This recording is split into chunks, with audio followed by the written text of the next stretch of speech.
Sinabi ni Jesus, Tandaan ninyo, ang pumapasok sa kulungan ng mga tupa ng hindi sa pinto nagdaraan, kundi umaakyat sa di dapat pagdaanan, ay magnanakaw at tulisan. Ang tunay na pastol ay sa pintuan nagdaraan. Pinapapasok siya ng bantay pinto at pinapakinggan ng mga tupa ang kanyang tinig. Tinatawag niya ang kanyang mga tupa sa kani-kanilang pangalan at inilalabas sa kulungan. Kapag nailabas na, siya'y nangunguna sa kanila at sumusunod naman ang mga tupa sapagkat nakikilala nila ang kanyang tinig.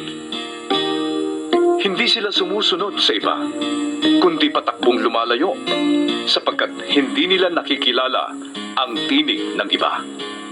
sinabi ni Jesus ang talinhagang ito, ngunit hindi nila naunawaan ang ibig niyang sabihin. Kaya't muling sinabi ni Jesus, Tandaan ninyo, ako ang pintuang dinaraanan ng mga tupa. Ang mga nauna sa akin ay mga magnanakaw at mga tulisan. Ngunit hindi sila pinakinggan ng mga tupa. Ako ang pintuan. Ang sinumang pumapasok sa pamamagitan ko'y maliligtas. Papasok siya at lalabas at makakatagpo ng pastulan. Kaya lamang dumarating ang magnanakaw ay upang magnakaw, pumatay at magwasak. Naparito ako upang ang mga tupa ay magkaroon ng buhay, isang buhay na ganap at kasiyasiya. Ako ang mabuting pastol. Iniaalay ng mabuting pastol ang kanyang buhay para sa mga tupa.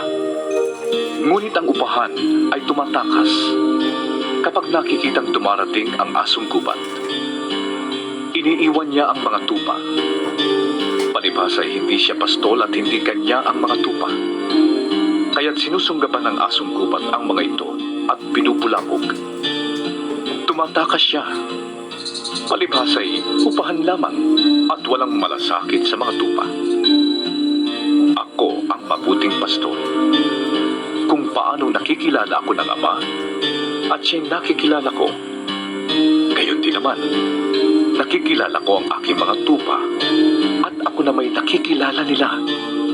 At iniaalay ko ang aking buhay para sa aking mga tupa. Meron akong iba pang mga tupa na wala pa sa kulungan ito. Kinakailangan sila ipasok ko rin at pakikinggan naman nila ang aking tinig. Sa gayon, magiging isa na lamang ang kawan at isa ang pastol. Dahil dito'y minamahal ako ng Ama, sapagkat iniaalay ko ang aking buhay upang ito'y kunin kong muli.